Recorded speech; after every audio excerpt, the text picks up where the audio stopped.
Hello there guys, and welcome to another episode of Genuine Chit-Chat. Also, you may be listening to this on the feed of Star Wars Comics in Canon, so hello to both of my respective audiences. To clarify, I'm releasing this conversation on both feeds because it is with the famed author Claudia Gray, who has written the Star Wars books Lost Stars, Bloodline, Leia Princess of Alderaan, Master and Apprentice, the short story Master and Apprentice, which is in the first Certain Point of View book, as well as the upcoming High Republic novel Into the Dark.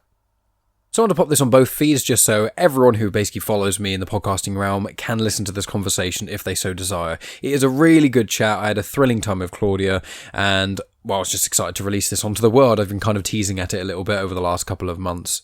So I don't want to ramble on at the start here for long. I'll give you a couple of quick bullet points and then the chat will get started immediately. So we speak about Claudia's writing process and her advice to would-be writers, as well as how she deals with sort of non-Star Wars fans and Star Wars fans, a kind of combination of that, her recommendations for her non-Star Wars books, and then after the first, say, 15 minutes or so, we then just delve into Star Wars in a huge amount. We talk about the grey area, the good and evil and narratives, relationships in Star Wars, duality in Star Wars, her development of Amilyn Holdo, who is the person who did the Holdo maneuver in Last Jedi, the bit where everything goes all quiet and she engages Lightspeed into the First Order's ships and whatnot. We also speak about how Claudia has collaborated with other creators such as Cavan Scott, the differences in writing comics and books, what makes a young adult novel, and lots of other things too. So yeah guys, this is going to be a lot of fun. I'm really excited for you guys to listen to this. I'll include links in the description of Claudia Gray's website, her Twitter, and a few other things as well. And yeah, really hope you guys enjoy it. Let Claudia Gray know how much you enjoyed it, if you did, via social media and all that sort of jazz.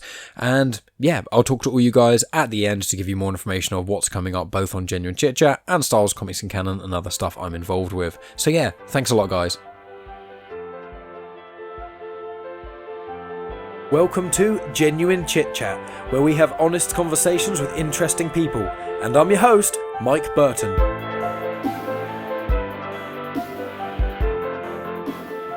Right then, I am here today with Claudia Gray. Now, Claudia, I think you would probably be best to introduce yourself to the audience, because I'm sure I will just make a mess of it. So if you want to just tell people who you are, and then we'll kind of jump off from there. Hi, I'm Claudia Gray. I write Star Wars books and other books and have been desperately avoiding another office job since 2009 so far. So that's about where I am. I think that's amazing. I mean, what else? That's kind of the dream for all of us, isn't it? Yeah. It's just getting away from the 9 to 5, which basically all of today in my 9 to 5, I was working from home and whatnot. And it was just like, okay, come on. And I had my break and I was like, okay, write all the stuff at Claudia Gray, listen to more of the podcast she's done with other people and things like that. And just try, because I was just so excited to speak with you. Because as I said, I really, really enjoyed your writing. And before we delve into Star Wars is the main reason I sort of got in touch with yourself. But I want to ask a couple of non-Star Wars-y questions first. Okay. So one of the things is actually, do you have, I know you're really busy with writing and stuff, do you have like a specific writing process in the way of some people like, say, have to sit down in front of a computer for at least an hour a day and just have to write something, and other people are like kind of an inspiration strikes? I just wonder what kind of writer you were. It's an interesting question right now, because this year I've really kind of been playing with my process a little bit and sort of seeing whether doing things a little bit differently may be more effective for me. The things that have been consistent, I am somebody who's an outliner. I have to know where I'm going. I do not have to write every day, but I do need to be writing enough to make sure that I'm making meaningful progress on my projects. Honestly, one thing that I've been doing this year is trying not to work on weekends or trying not to work at night, unless the deadline is really breathing down on me, because I'd really fallen in the habit of going like, oh, I could be working now, I should be working now, to the point where I was not really getting any time that was away. And I'm a big believer that you need a little bit of time to just kind of fill the well. You need to be able to unwind, read and watch stories for yourself. I had really starved myself of that for a while. So I don't work every day, but I work most days. And I redid my office this year, like I think we all did when we found out we were going to have to do this at home. Yes. But, I love my new office. I actually have a treadmill desk, which I've discovered I can write on. I mean, Wow. I'm going very slowly. It's like half a mile an hour. But, if you write for 2 hours, you've actually gotten somewhere. So, or there's a couch I can lie down on, or there's a fold-up desk, a Murphy desk, floating desk, whatever they call it. So I have one of those if I need to be sitting up and doing that. So that's all over the place. I tend to be most productive in my afternoons, I think. I'm not a big morning person. I am a big night person, but I'm trying to close up writing a little bit earlier now just to have a little bit more time on, time off. Because I find that if you don't say like, right, I'm not going to be working in these hours, there's a deadline to get to X, that I really drag a lot. Yeah. It can burn you out. I mean, especially in lockdown where we've got this weird thing where everyone's got this massive well of time, but it's kind of with an asterisk next to it. It's like, oh, you've got all this time in the world. Oh, sweet. Yeah, but you can't really see anyone you want to see. You can't really go out and do anything you want to do. Right. And especially now it's becoming later because I'm in the UK, so we're in lockdown 2 at Electric Avenue. I wish we were in lockdown more than we are because it's terrifying over here. But yeah, it's one of those things in America where I've got a couple of friends who are over there, and it's quite scary of a lot of different things. But I'm not going to delve into that because we could talk about that the whole time. Instead, I want to ask you. There's 2 more non-Star Warsy questions specifically. One of them is actually on your website. It's under the FAQs, and it's just one question that I thought you answered it so well on there that I thought I'd want people to hear what you have to say. So it's your advice to would-be writers. You don't have to say exactly 100% what you said on the FAQ things. And I do encourage people to check out your FAQs on the website because some of the questions are brilliant, especially the James McAvoy one. But what sort of advice would you have to would-be writers? Right. My most simple, basic advice that goes for everybody. One is read everything you can get your hands on. And it's amazing to me how many people want to be writers or want to write books, but then say they don't read that much, which, that's not going to work very well, probably. You really need to, read not only the kinds of things you want to write, which, teaches you about how that genre works and what's been done and what hasn't been done, etc. But also, a few random things. I find varying it up helps a lot. It keeps you from, molding yourself too much like the other people that write what you write. And you don't know where inspiration is going to come from. I have a book with a character that travels through parallel universes. And one of these universes is set in Russia during sort of an imperial era, and another is set out on a deep sea oceanic research platform. And the only reason those universes exist were because I happened to read Nicholas and Alexandra and a book on rogue waves very close to the time that I had the idea for this book. So you need to keep feeding yourself, fiction, nonfiction. You need to be a reader. The second part is to write as much as you possibly can. Again, I can't tell everybody to write every single day because that isn't a thing that I have to do. Some people do, but you have to be writing regularly enough that you're making progress on what you're working on and that you're able to let your style develop. Because I think they say it takes 10,000 hours to get good at something, to become an expert in something. And I think it's going to be 10,000 pages sometimes before you get where you're going. I think a lot of people sit down to write and they have this idea for a book and they're so excited. And then when the first few pages don't work the way that they hope that they would, I think it's too easy to get discouraged, think, oh, I can't write. And it's like, that isn't the case at all, but you're going to have to write a lot more of the bad pages. You better go ahead and get them done. And most of mine were in fan fiction where Mulder and Scully would kiss. So, get that out of the way. And then the third part is when you actually get to the point where you have a project that you're ready to start showing to the world, is to do your research to make sure you take care of that project well. Like, are you going to go traditional publishing or self-publishing? There are genres where self-publishing is a very valid option. There are genres where it really so much is not. If you are going to self-publish, do you understand everything that entails? If you're going to go traditional publishing, what agents are you going to look at? Who handles stuff like what you work on? I've seen so many people, including some friends, who have gotten projects together and then either got discouraged too quickly because they were submitting their story to the wrong magazines, or I had a friend who self-published a literary novel. And literary is one of the genres that doesn't do very well in e-publishing because those books really live and thrive on reviews, which self-publishing books generally aren't open to the big review areas just because they would be inundated. So I don't want that to happen to you, listener. So if you get this project together that you want to see into the world, make sure that you take the time and you're not impatient and you really find out where this project is going to have its best chance of success.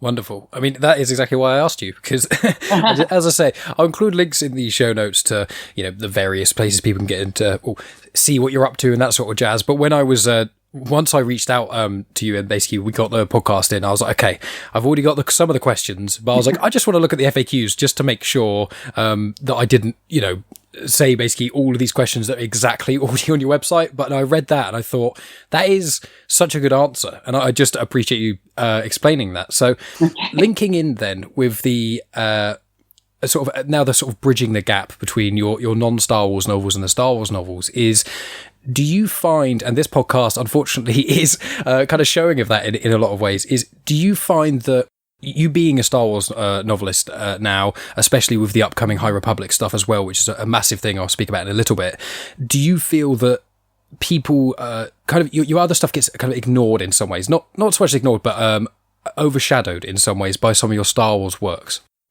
To a degree. I mean, it's surprising how much they aren't the same audiences. I mean, a lot of Star Wars readers don't know that I write other books, but also some of my young adult readers don't know that I write Star Wars books.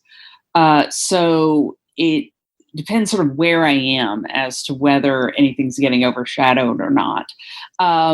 I will say, like, the single thing that probably makes me happiest when I meet a fan at a convention is if they've got my Star Wars books and then they put down one of my original books for signature and like, I checked this out because I liked your Star Wars novels.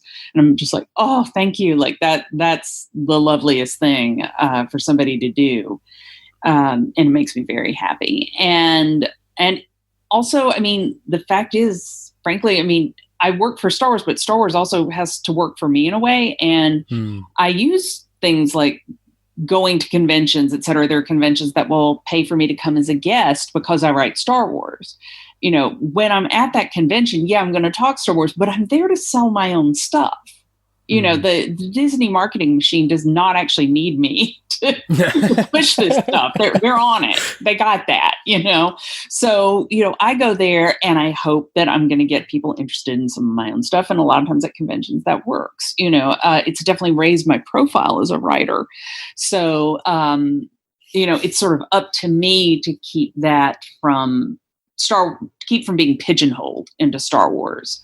And because I think a lot of people, I definitely thought before I was published, I thought like, oh, that must be the highest paying kind of book there is in the world. And it is not, my friends. And, so I really do long-term financially, and I feel so weird having to talk about that, but it's my job. It's what I do. I have to be able to put emphasis and attention on my original work. That's really the bread and butter of it. So, but I'm very grateful that Star Wars gives me a platform to do that. Yeah. I mean, it's a very good spotlight, especially, I mean, the new canon itself is incredible in so many different ways. And just so out of interest, because now what I'm going to do is, because I like to go to the conventions and whatnot, obviously not this year and things, I'm going to look out, I'm going to make sure if you ever come to the UK, I'm going to go to the convention, go to one of your signings, I'll remind you who I am, because we're recording without video, and I will bring all of the Star Wars books that I've got of yours, which are, I've got all for Lost Stars, Bloodline, Leia, Princess of Alderaan, and Master and Apprentice, as well as certain point of view, if you count that, because the short story, and I'm going to be getting Into the Dark as well. I'll also bring along, I'll buy and pick up and read one of your other books. So just out, I've got the names of them written down, and I know you're doing something for DC soon as well, which is amazing as well. If there is any book series that you're most proud of, that if anyone could pick up, listening to this conversation and loving that your Star Wars books, some of my listeners, I did a Master and Apprentice book review a month or so ago, and a couple of my listeners actually picked up the book specifically because of my review of it, and I'm going to be tackling all your other books as well, so fingers crossed for more sales in that regard. So if there's any of your series that you are most proud of, that you're most happy with how they came out, because I know some are trilogies, some are series, what would you recommend to the fans? And then we'll talk about Star Wars. I'm very proud, I would say, of both of my last two series, and it would sort of depend on the reader as to which one I would recommend. The Firebird trilogy, which begins with 1,000 Pieces of You, that's the one I mentioned before, which is the daughter of two famous scientists chasing her father's killer through alternate dimensions. And if you like sort of big science fantasy and the aspect of seeing these incredibly different worlds, then that would be the one for you. And it has a bit more of a romantic bent to it.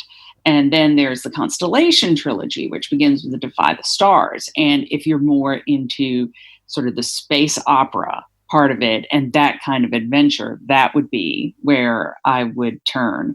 You know, I really love both of those series a lot. Honestly, I really love the Spellcaster series, but that was enjoyed by dozens of people worldwide and is very difficult to find in print.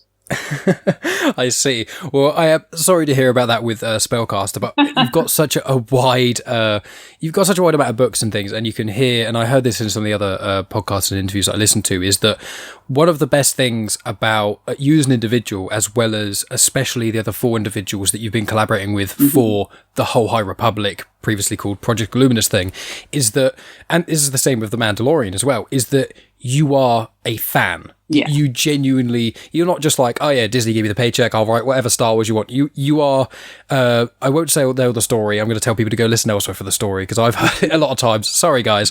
But when you hear the story of how you got it, you are so excited about it because it's Star Wars. And so connecting the sort of tissue of that with Star Wars and the other things that we've spoken about, I think one of the things I want to ask you, some kind of from the get-go, is, because this is the main thing I want to talk to you about in a lot of ways, is that I absolutely adore so many of your characters that you made that are originals and things, but Rael Averross is one of my favourite characters in probably anything. Oh, wow. And he's just so interesting. And I said in the Master and Apprentice book review, I said one of the big standout things was he was a Jedi who, he's so casual, but he's not, you know, to kind of be blunt, he's not a dick about it, essentially. He's like an everyman Jedi almost, but obviously being a Jedi makes you not an everyman.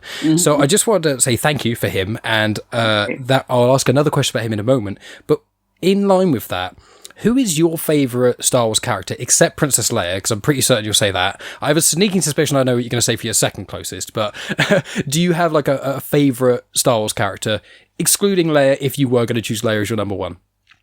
I probably would choose Leia as my number one. She is incredible. It's just because you've written two books about her, and she is probably one of my favourites as well. So I just thought, let's not choose the one you've written two books about that you're clearly very into. I mean, I feel like everybody's in the same place right now, but I'm kind of really, really digging Grogu right now. So Good shout. I have a name for him, but just the naps and snacks ethos, I feel that. I feel that's where I'd like to be. The naps and snacks zone. But really, I think that character has been delightful. And I love Din Djarin too. I enjoy him tremendously. But of course, he's a character that you enjoy from the outside. You don't imagine yourself being Grogu unless you're really going for the naps and snacks. He's a character you imagine interacting with, whereas I think usually our favorites tend to be the ones that we would like to think we're like, or would like to be like, something like that. But yeah, I enjoy him a lot. I love R2-D2 because I'm convinced that if you translated all his beeps, that he would be swearing up and down, I cannot believe I have to save your asses again, just. And the whole of Star Wars rests on him as well. Like, you watch, especially the original trilogy. I mean, the prequels, yeah, there are certain parts in the prequels, but you watch the original trilogy, you're like, how does anyone get anything done without R2-D2? I mean, he's like the Hermione Granger of the Star Wars universe. It's sort of like, yeah, somebody else is the lead character, but who, they would all be dead 10 times over, but for R2-D2. I don't know. I almost would have to think of characters I don't like, and are there some? Honestly, I used to be, and I still am to some degree, a Boba Fett outlier. I've never really thought he was that cool, and then they had him do something cool in The Mandalorian. I was kind of like, damn it, now I can't just dislike Boba Fett anymore. I guess it's a point. Dang it. I do see what you mean though with the Boba Fett hype, because I'm actually of the not the prequel generation in so much as I like the prequels more than the originals. I like all three trilogies for different reasons, but my dad was of the original trilogy era, and he showed me a lot of the prequel stuff, and then he sadly passed away before Force Awakens ever got announced. So part of my resurgence of my love for Star Wars and things, and some of the reasons, is because of the connective memory with him.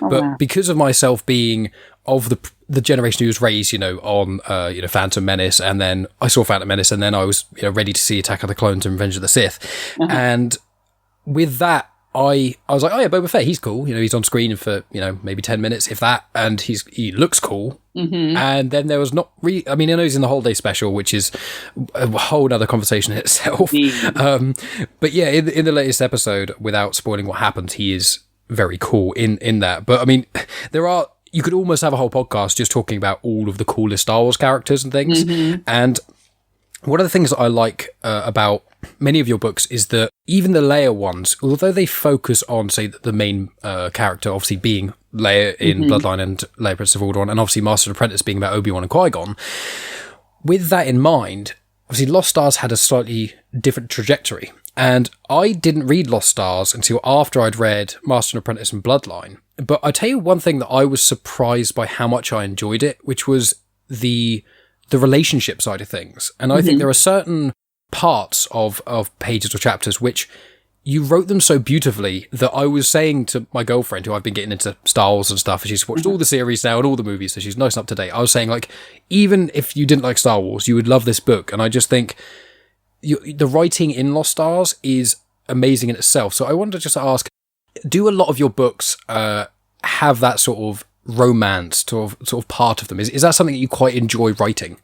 It is something that I enjoy writing.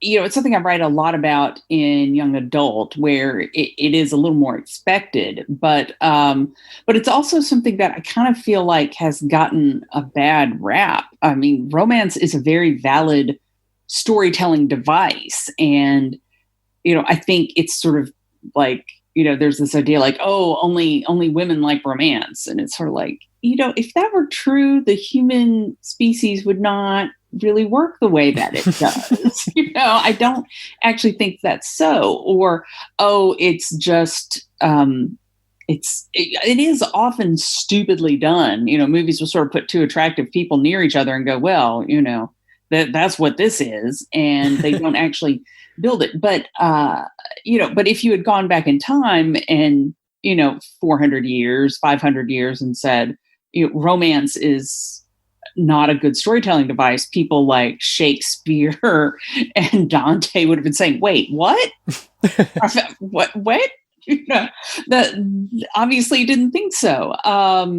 Even 200 years ago, that wouldn't have been the case. So, at its core, romance is about the union of opposites. And duality is a huge thing in Star Wars. It's a huge thing to play with. And, you see it with the Jedi and the Sith. You see it in so many forms in that universe. And, Lost Stars was definitely a chance to have this romance and have it not be, attractive person A, is near attractive person B, but two people who have really very different ways of looking at the universe and who wind up on opposite sides of the war because of that, because of who they are, sort of the differences between them that had they lived out their lives in a planet at peace, they might never have been a big deal, but they're in a time and they're in a place where those differences put them literally in positions where they're supposed to be trying to kill each other. And how do you reconcile this? That's a story that I was hugely excited to tell. And, I think there was a lot of trepidation about that sort of in the fan community. I know you're a prequels boy, but Anakin and Padme did not give the best. I thought that when you said earlier about, when they put two attractive people together, I was like, it's Attack of the Clones, isn't it? As much as I love that film, that is the worst part. When I was a kid and had it on VHS, I used to just skip the Anakin Padme parts and get to the cool bits. And see, and the thing is, sorry, now I'm talking about Attack of the Clones and not Lost Stars, but the problem is the romance is the only thing you're given to hang on to make you invest in Anakin and care about him in that way because you know what's coming. And the Clone Wars TV show was able to do this so much more effectively because they were able to spend so much time with Anakin that you get to see him being a mentor to Ahsoka and a friend to Obi-Wan and see him doing wonderful heroic things. And you're able to really, really care about him. And they do show him being arrogant here or a little too angry there or a little too possessive of Padme in this other place because they had the time. They had so much time. Attack of the Clones, you had 2 hours to make us invest in him. And they spent it all on this romance that was just not very compelling.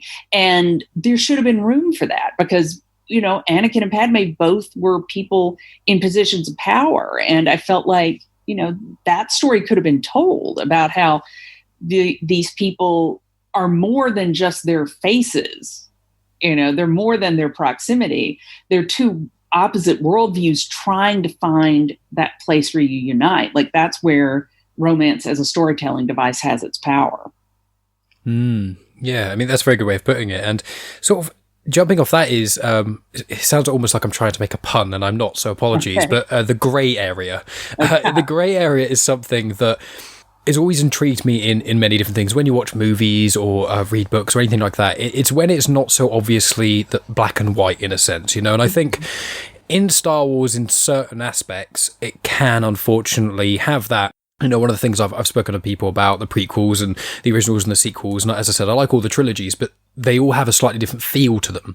And I think the black and the white sort of part of, the Jedi are good, full stop, the Sith are bad, full stop. I like how the new canon is trying to be a bit more like, it's not as easy, it's not as simple as that. And that's one of the things I've really liked about Last Jedi as well. I genuinely love that film.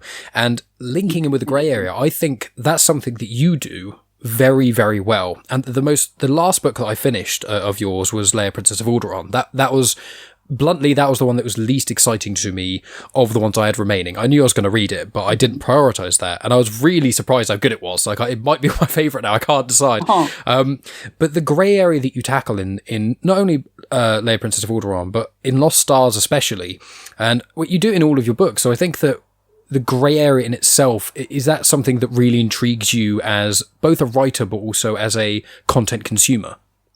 It is. And it's an interesting line to walk with Star Wars because, like you say, certainly in its foundations, it's very sort of yin-yang ethos. It's good tends to be very good and bad tends to be very bad. And I feel like you have to preserve some element of that. I am not interested in becoming an Empire apologist at any time. But I think the question is sort of, how do people realistically wind up in these places, and how do they navigate these decisions in this entirely different galaxy where they have different tensions working on them all the time. I mean, going back to Lost Stars, that was sort of the thing with Ciena. She couldn't be somebody who was like, yes, let's blow up Alderaan. That's great. Nobody wants to spend time with this person. But at the same time, I felt like there had to be some room. Somebody in the Imperial Starfleet had to not be mustache twirling evil. What are the rationalizations that you go through? And I'm interested in playing with that in Star Wars while still preserving that fundamental sense of the light versus the dark, which I do think is kind of critical to the flavor and the spirit of the whole thing. So that's really the fun thing, is going there without completely losing that foundation. Yeah, it's almost like the way I'm visualizing it of you speaking is almost like goalposts in a sense. So you've kind of got the post of, the ultimate good, let's say is Yoda as an example, and then the post of the ultimate bad, which is like, Palpatine. And then as you kind of come in a little bit by a few inches, you've then got almost every air quotes baddie and then almost every air quotes goodie within inches of that. You've got Darth Vader and Grand Moff Tarkin. They are, as you say, like almost mustache twirlingly evil. And then you've got the good, and as much as I love Obi-Wan Kenobi, he is very much that really good boy. And then, you get Luke and things as well, which is following that same sort of line. And one thing about many of your books and whatnot is, I touched upon it earlier, which is the supporting characters. And one thing I want to flag is that I really liked in Leia, Princess of Alderaan, how you portrayed Holdo. And I think I read somewhere that you mentioned that her young was almost like a Luna Lovegood sort of character. Yeah. So I want to ask about what made you kind of go down that route with that, and linking on, I just want to tack on and say Luna Lovegood is actually my favorite character in all of Harry Potter. And I read that I read the that section, I think you said, about Luna Lovegood and Holdo before reading Princess Leia of Alderaan. So when I went in there, I was like, oh, I'm gonna love it, and I did. That she's probably for me the favorite part of that. And obviously her in Last Jedi is incredible, but I just want to ask you a bit about how it was kind of developing her as a character in some ways for the book. Yeah, I actually got to read the Last Jedi script early, which is the only time that's ever happened in my Star Wars experience. I wish that I had a picture of my face when I read the part where Kylo kills Snoke, because I was so happy. Oh my God. It's one of my favorite moments in the whole of the sequel trilogy, awesome. Genuinely. Yeah. I was very happy at that time. And and after I read it, actually I was a little bit disappointed, because I tend not to want to be spoiled. And I was like, I didn't actually have to read that whole book for this. But the main thing that I sort of took away, I wasn't able to see any rushes or anything that would have shown me how Laura Dern was going to play the part. So I just started with the core thing, like, this is a person who gets misunderstood. She does not necessarily communicate in the most straightforward way at every moment. And obviously that's going to feel very different. There's been some criticism that, well, like, she's not the same in Princess of Alderaan than she is in The Last Jedi. And it's like, I think most of us are not the same, hanging out with our friends when we were 14. And we were certainly, like, I don't know, well, we're not all generals now, but I'm pretty sure Dwight D. Eisenhower was a very different character, hanging out with his friends at age 14 versus D-Day. I would hope that those would be very different, but I thought I wanted to start from this place where, like, okay, this person is a little unconventional, and maybe she was a little more like that back then. And she was still sort of finding the way to sort of translate her worldview to make it something she could communicate to the rest of the world, or worlds, I guess, in this case. And that let me go somewhere a little more fun with it and a little bit lighter. And I felt like we kind of needed that balance also in Leia's life. Because Leia never did get to be completely carefree. Even before the rebellion, she has duties and responsibilities as a princess. She expects to lead a world. Her parents taught her everything about everything, including, the protocol and planetary scale budgeting and things like this. She didn't get to be completely carefree at any point. And so I felt like to capture some of that flavor of that age and adolescence, she needed a friend who was much more that way. And so Holdo got to be that person. Yeah, and it's kind of that, I think you touched upon it in a previous interview as well, where there's so much time between when Princess Leia of Alderaan is set, which I think is around 3 or so years before New Hope, because I think she's meant to be 16-ish, isn't she, in Leia? Yeah, I think that's right. Yeah, so my timeline's like, normally when I'm doing like comics in canon, I get to refer. I've got this little cheat sheet that I've got, which has got when all the things happen, ABY, BBY, all the sort of timelines and things. Yeah. So it's like, sometimes it gets a bit muddled. But, with that, say, Leia being 16, all the way to, Last Jedi, which is, I think, 33 or 34 ABY. Uh-huh. So the difference in time there is at the very minimum 30 years, but it's getting near 40 or so. Right. So you're thinking like that sheer amount of time, people do change, but also it kind of shows that Leia has always been quite, especially in the sequel trilogy, is a lot more understanding of people. She understands people. I think even in the original trilogy, you do get that vibe. And I think what I loved about Princess of Alderaan, the book, was at the start, she finds Holdo quite jarring. Mm-hmm. And then I like how when Holdo says certain things, you've put in sort of Leia's thoughts, like italics, kind of like, I'm starting to understand Holdo's language. And like, I know what she meant by that. And then you kind of, for a couple of them, you say, because Holdo says something quite bizarre. And then afterwards you go, I think she meant this. And then by the end of the book, she's like, I know exactly what Holdo meant. And you kind of, as a reader, do as well. So I really like that touch too. Oh, well, thank you. I think that is part of the whole process of Princess of Alderaan. It's sort of learning how other people work, not only Holdo, but some of the aliens that she deals with, and also how her personality does her in various situations. What instinct she needs to fully trust, and what instinct she needs to maybe keep a little bit of an eye on. Yeah, I mean, it's really good in that sense as well. As I said, I thoroughly enjoyed all of your books for a lot of the time for reasons I didn't actually expect to enjoy them, which is more so, I went into like Master Apprentice and I was like, Obi-Wan's not my favourite character, and Qui-Gon is also one of my favourite characters. I can't wait to hear about them. And then as soon as Rael Averross is there, I was like, I don't care anymore. Just give me more Rael Averross.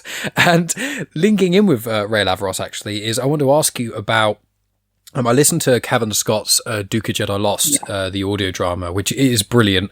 And I read somewhere that he asked you a few questions about Dooku Jedi Lost, because for listeners who don't know, it's kind of like how Dooku kind of left the Jedi Order, where he kind of got to where he is when you see him in Attack of the Clones and whatnot, because there's so much history to Dooku. And in that, am I right in thinking that he basically spoke to you about some advice because he wanted to get Rael Averross in there? I just want to kind of ask, how much involvement did you have in Dooku Jedi Lost in that degree? And then bouncing off that, collaboration-wise, do you and other Star Wars authors collaborate that much outside of High Republic? And then my next question will be, collaboration with High Republic, as much as you could tell us. Yeah. But with Cavan Scott's Dooku Jedi Lost specifically, I'm intrigued by the sort of collaborative aspect of that, of when fellow Star Wars creators discuss things with each other, if very much at all. Yeah, I mean, first of all, speaking, collaboratively, Dooku Jedi Lost was not, Cavan came to me to ask questions. It was the two of us asking each other, very much so. I started on my project a little bit before he did, but we very much stayed in step with it because, I was going to have to go back into Qui-Gon's past, and that's necessarily going to involve Dooku. And so we knew that it was important to kind of get on the same page. And once he had read it, he wound up putting Rael into Dooku Jedi Lost. And I was like, how dare you write a Rael dialogue to me? I'm angry. I'm angry now. Although it was weird because until I heard him in the audio play, I hadn't understood that for some reason I heard Rael in my head as Australian. So okay. All of a sudden he was very Southern, and I was like, well, all right, that works too. But I have no idea why I heard him as Australian. There we go. But yeah, we wanted it to be the same thing. We knew it would work better well, first of all, we just knew that we didn't want to write separate things and then, have the editors go, oh, you guys don't agree, and then undo what had been done. We knew that building together was going to give us, the strongest way to go through the editorial process. And also, each project can be enjoyed individually, but I do think you get something else out of it if you read and listen to both of them. I think you get a little bit deeper picture of kind of what happened with Rail, what happened with Dooku, what Qui-Gon's earlier years were about. And then generally there isn't that much collaboration otherwise. I kind of wish there were more, but sometimes you're not allowed to say what projects you're working on, at a given moment.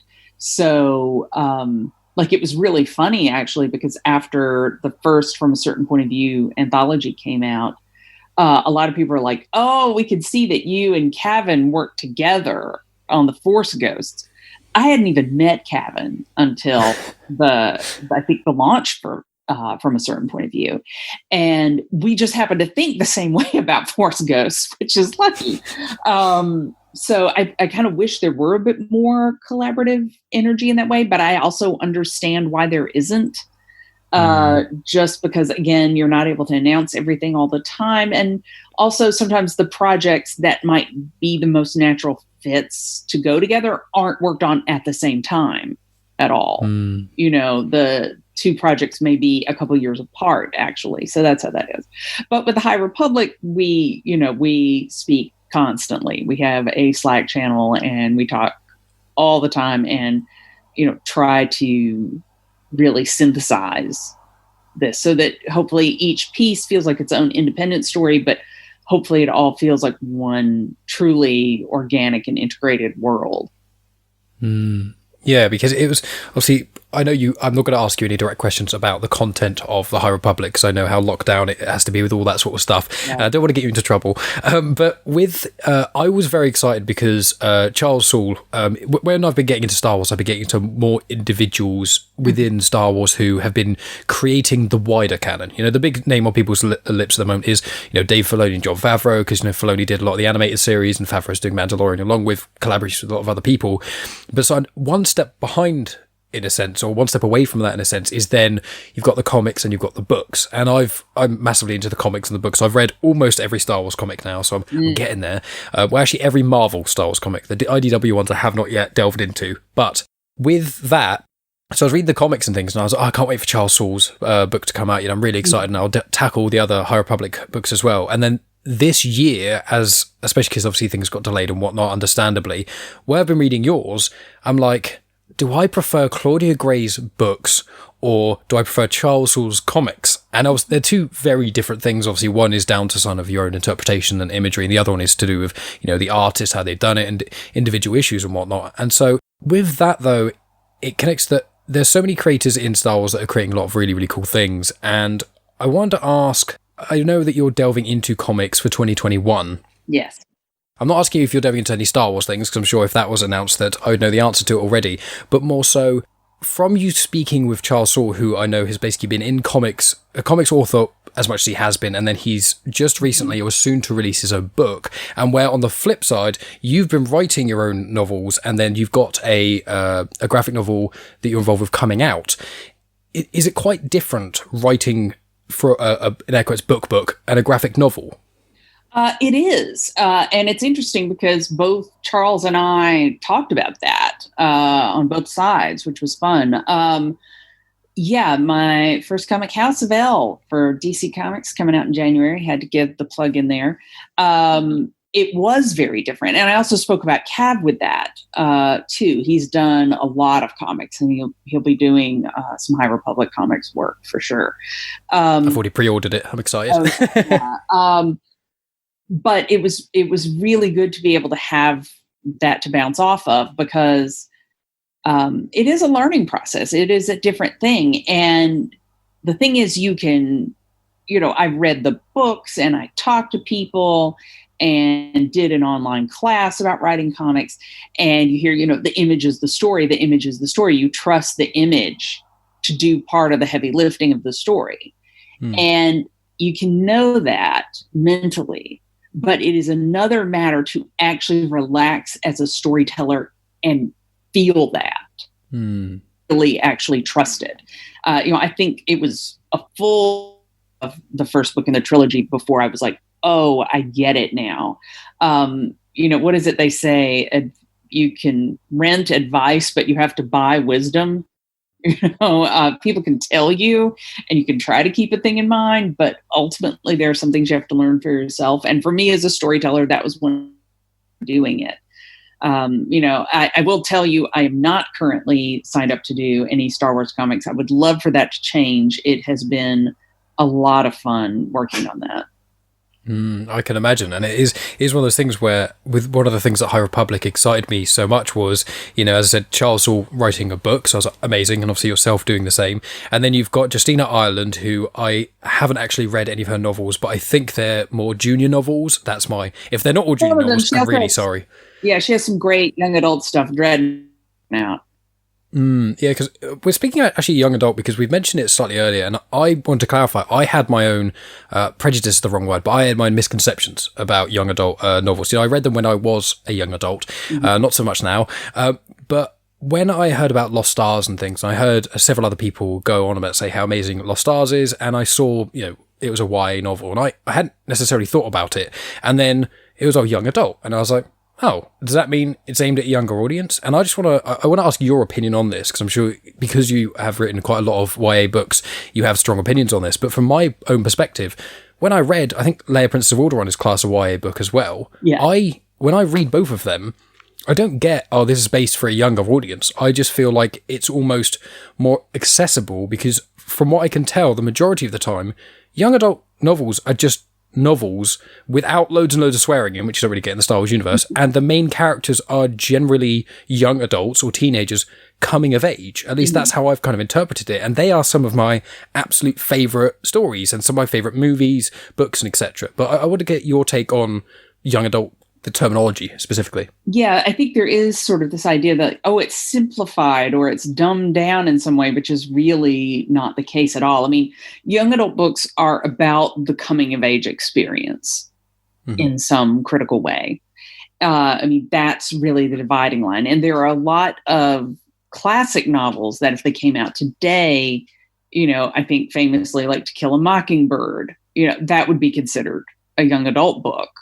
Rightfully, because it is about the transition from childhood and dependence and maybe not total innocence, but one idea of how the world is to responsibility, to independence, to a more sophisticated or at any rate more complex view of the world. Constant. And Lost Stars honestly kind of only has a foot in young adult. They sort of age out of that as the story goes on, but it certainly begins there. So we felt like it was fair for it to be in that zone. Leia, Princess of Alderaan, I think is much more, really is Leia's changing from, a child. A very intelligent, educated child who has grown up with a lot of responsibility, but still somebody who looks to her parents really for guidance and thinks this is the one track of my life, to being somebody who has made her own decisions and is charting out her own path and is never going to think the world is that simple ever again. So, I really feel like that's the only big thing. And there's lots young adult novels with lots of swearing in them. It just sort of depends. They just sort of say like, use it if you need it. Because honestly, young readers, they're not the problem. It's parents and librarians that won't buy the young adult books if they're swearing too much. We're getting sort of nearer the end of the time here, and I know that you're a very busy individual with your hands in many pies or many books more so. So we'll start to kind of wrap things up, but I do have a couple more questions for you. And one of them is actually, it's to do with, obviously, Star Wars. One of the things I love the most about Star Wars, and regardless of what people think of Disney recanonizing things and kind of air quotes getting rid of a lot of legends, even though, they're bringing a lot of stuff back anyway. one of the things that I've noticed, and one of the things that I've had as a reader of your books and things that I really love, and just to echo the point in case it wasn't clear earlier, young adult novels are amazing, and so if anyone sees it's a young adult on anything, ignore the effect that says young adult if you're an adult and just read it, because it's probably going to be amazing. And with the whole universe of Star Wars, as I said, the thing I love most about it is where, you know, you could read these books and you can connect them to the shows and the movies and all these sorts of other aspects. And I've noticed that almost per author, so I've noticed Charles Soule does it, and I've noticed that you do it as well, you almost have your own inner Star Wars universe within that, in a sense of, I've noticed there's certain either characters or planets or things that get brought up in Charles Soule's body of works as well as your body of works. There's the helmet of Momin, which I think has shown up in many of Charles Soule's works, including his Lando comic a while ago and also his Darth Vader run. But then with your work, for example, I think it's if I'm pronouncing this right, Pamathe, the water world with chains on it, that I think shows up in... Yeah, that's it, Pamarth. I'm trying to make it sound too fancy. But yeah, I've noticed that there's certain things, like if you create the world, or if you name the world, or you bring it up in one of your books, then because you know you've created that, and you know it exists in the canon, you can then put it in your other stuff. So I don't know if you actually consciously think about that much, or if that's more just a kind of a half coincidence. Part of it is, I definitely am conscious of it. Part of it is just that I made it up and I like it, and I'm likely to think of it. But also, you know, you don't know what's necessarily going on in the rest of canon.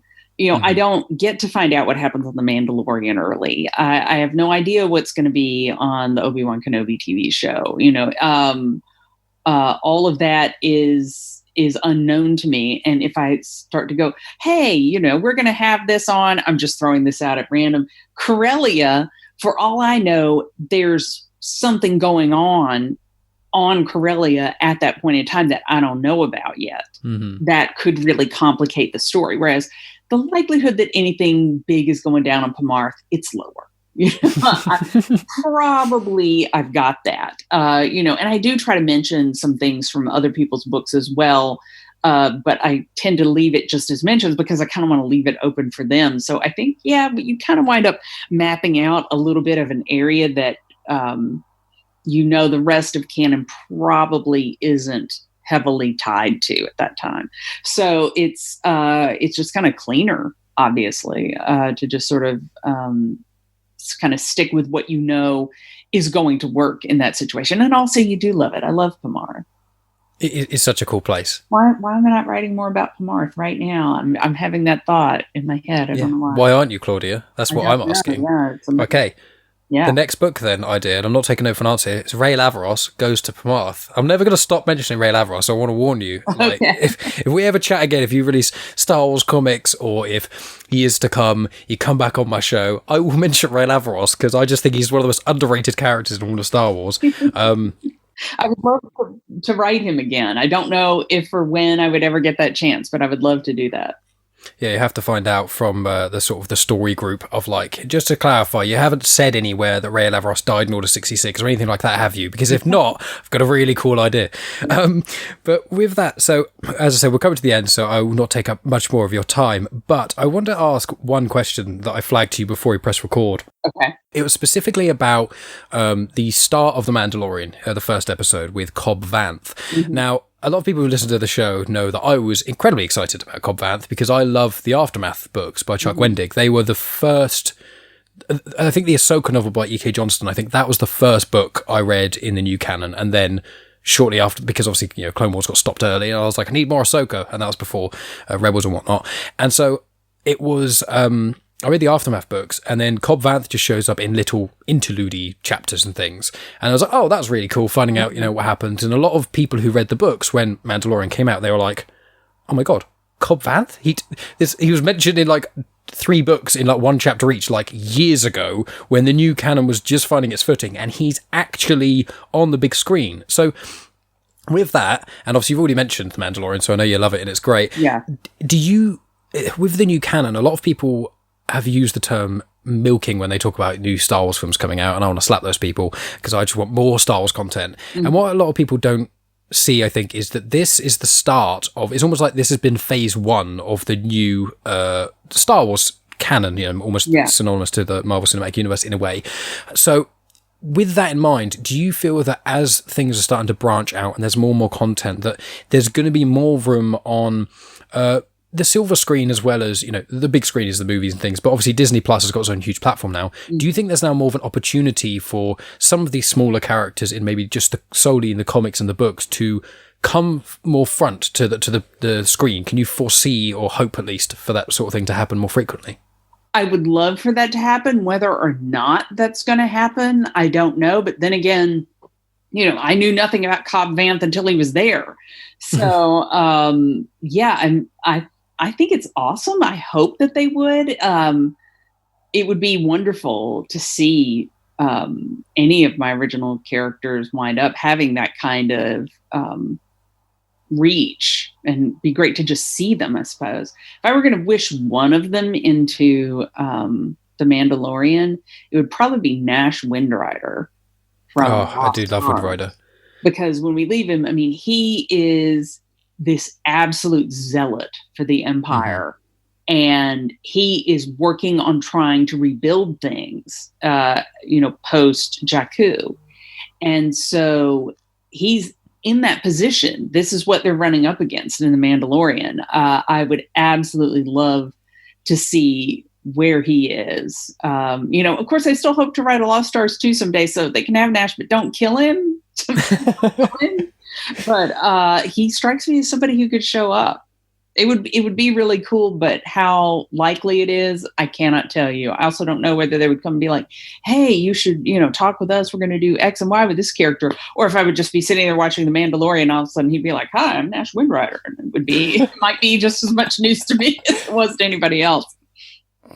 You might even prefer that, just being able to be like, it'd be like that the DiCaprio meme that's going around at the moment, where you'd be like pointing at the screen going, I made him. I know he's my character. Imagine how amazing that would be. I have to tell you, you probably have heard this in my other reviews, but like my apex moment right after I turned in an edit of Lost Stars, which was originally there was a destruction in space, and then they were like, hey, tie this into the Battle of Jakku. And I didn't really know what it was yet, but it was like, oh, Jakku. Crashed the Star Destroyer on Jakku. I was like, right, got it. And it was like literally like the day after or the same day, it was right there, they released that second trailer for The Force Awakens that shows Rey's speeder going across the desert, and it goes in front of that Star Destroyer with the John Williams music going. And I was just like, I crashed that ship. I did that personally. And that was just about as good as it gets, I have to tell you. I mean, that is absolutely fantastic. And I could probably chew your ear off all night, Claudia.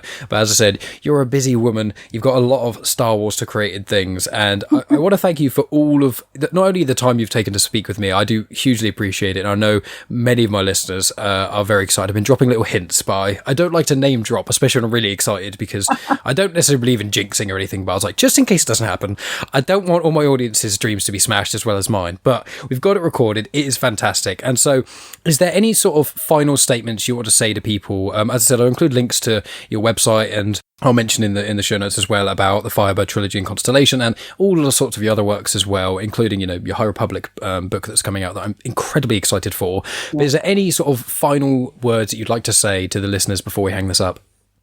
I guess this is going to sound so cheesy, but this is a thing that I am tremendously grateful for, and the fans and the readers are the ones that make that possible. And, I don't forget that ever at all. And I appreciate that support more than you guys will ever know. That's perfect. That's wonderful. And well, Claudia, I incredibly do appreciate you for everything you've done, not only as an author in itself for all of the books that you've read, which I haven't read, obviously, all of them, I'm afraid, but the Star Wars things as well, and everything that you've got going for the future, and obviously the DC comic House of L, and everything you're doing. I appreciate you. My listeners definitely appreciate you from all the reviews that I've had of people reading Master and Apprentice, and all my next book reviews. Apart from maybe Charles Soule's A High Republic book, all the next ones are going to be of your one. So I'm hoping that a huge other slew of readers and things will get turned on to your stuff, and I will eventually get round to reading one of the non-Star Wars books, and then when you definitely, and you can't get out of this, when you definitely 100% without a shadow of a doubt come to the UK at some point for a convention, then I will be there with my 4, well, by then 5, maybe even more, Star Wars books of yours, and then at least one of your non-Star Wars books, and I'll be like, you spoke to me in a podcast a little while ago. How you doing? So just thank you so much again. No, like seriously, let's put it out there. Like London Comic-Con organizers, or where else do they have them in the UK? It's basically, there's London, I think Manchester has its own one as well, and there's lots of like other ones as well. Yeah, all those guys, if anybody listening to this does those, I will, once of course we are able to leave our homes, I absolutely am happy to do that. Would love to come to the UK. It would be great. Wonderful. Cool. Yeah, thank you, Mike. This has been really great. No worries. It's been so much fun speaking with you, Claudia. And yeah, thank you so much for being so generous with your time. And I think the last thing to say to you really is, may the Force be with you. And also with you. Wonderful. Well, thank you so much again, Claudia. All right. And that's the end of the podcast. Thanks as always for tuning in, guys. I really, really appreciate it. And I hope you enjoyed my chat with Claudia Gray as much as I did. Wherever you're listening to this, for clarity, Genuine Chit-Chat, that is found on any of the podcatcher apps. That's on YouTube, on Spotify, all those usual places. And every episode I speak to someone different about whatever. Some of them are authors, some are filmmakers, some are people that I'm just friends with. There's stuff about nerd culture, mental illness, work ethic, weight loss, all kinds of different things. So you can check out Genuine Chit-Chat anywhere you want to find that. For my specific Star Wars podcast, it is called Star Wars Comics in Canon. It is found on the feed of Comics in Motion, who is now a family of podcasters that I get involved with very regularly. And in the show notes, I've basically kept the show notes as to what they normally are in Genuine Chit-Chat, just for a kind of eye on what it's like in Genuine Chit-Chat, because this conversation, although it was around Star Wars, the structure of it, the feel of it, and how I've kind of done the intro and outros is much more close to how I handle Genuine Chit-Chat. So I thought I would just keep it nice and simple, kind of keep to that sort of general template.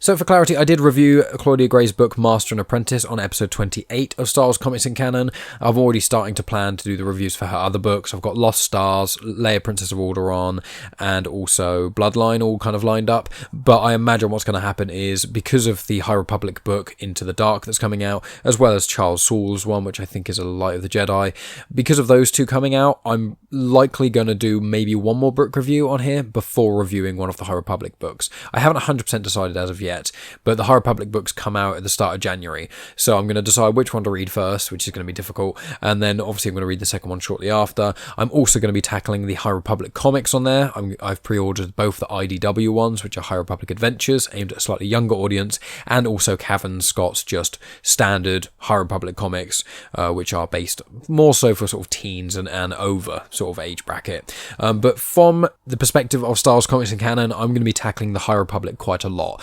I imagine per story arc, I'll probably do an episode about that sort of thing, while also trying to read the books and things and give context in those manners as well. So that's generally what you can expect from Star Wars Comics in Canon. I've got a few other things planned. I've got a Thrawn, he's the first Thrawn canon book. They did a comic adaptation of that, so I'm tackling that in the next episode, which will be out next week at the standard time on Comics in Motion. So that's kind of a general overview of things to do with Star Wars and whatnot, of what you can kind of expect and things. Generally from Star Wars Comics in Canon, I think I've got 1 or 2 episodes left, and then I'll kind of call it a day for this year, and then I'll start again in 2021.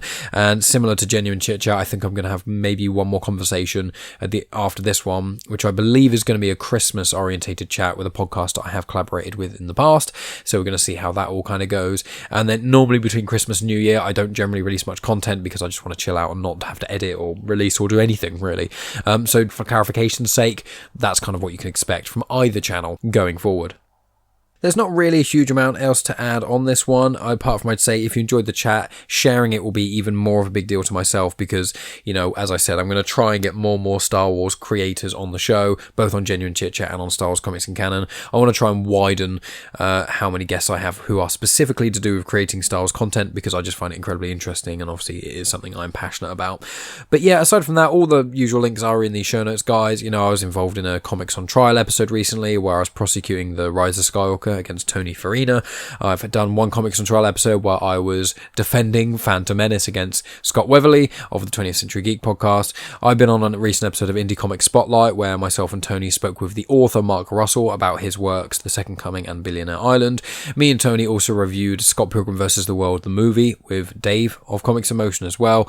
And I was also on an episode of the Rob and Slim Show, which is its own thing, completely separate from Comics in Motion or anything like that. And that was released on November 17th. So lots of different things I've been involved with recently, things to come in the future as well that I've been involved with as well. So it's a really exciting time, and for 2021 it's going to be a lot of fun. So any of you listeners, I really recommend, follow me on social media at Genuine Chit-Chat on Twitter, Instagram and Facebook, and subscribe to both feeds. Subscribe to the Genuine Chit-Chat podcast feed so you get more conversations that are like this, the interview/conversational style ones, and then also subscribe to Comics in Motion because there's loads of great shows out there. Almost every day of the week there's a new show, and they are made by different hosts of people. Some are about superheroes specifically, some are discussion shows, some are about movies. My one is obviously about Star Wars. There's lots of variations there, so if you have any even remote, whether you're like a nerd and you just watch the movies of Marvel, DC and Star Wars, or if you read some of the comics or the books or anything else, there's enough content for any level of consumer that you are.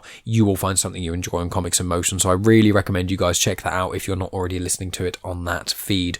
But yeah, that's relatively it from me, guys. Thank you so much for listening, as always. I do really, really appreciate it. I couldn't have got Claudia Gray on the show if you guys weren't such passionate listeners and things. So it motivates me to try and reach for things that are higher, and also it means when I have a bigger audience, I can then reach for those bigger guests too. So really appreciate you guys. If I don't speak to you beforehand, I'm going to release other episodes, but in case you don't listen to them, I hope you have a good holiday season and things, a good end to 2020, because it's been a roller coaster of a year, and fingers crossed 2021 will be a lot of fun. But, stay up to date with me. You can contact me in any of the usual places, and you can always email me. You can either email me at genuinechitchat@outlook.com, or you can email me at Star Wars Comics in Canon @outlook.com. Both go to the same inbox. I get all the responses just the same. So yeah, as again, guys, thank you so much, and I'll talk to you guys next week.